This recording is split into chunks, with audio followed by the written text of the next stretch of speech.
Hello, in this video I'll show you how to use Python free function in order to create a mini interactive calculator. This is my code.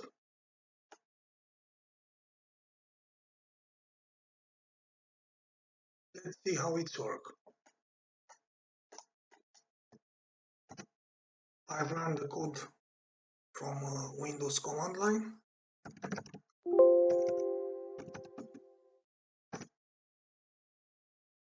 We have to choose one of four operations. Let's choose the divide. We must enter the first number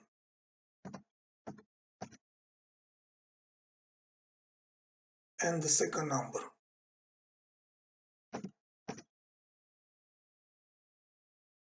And I've used again a while loop in order to back to the main menu.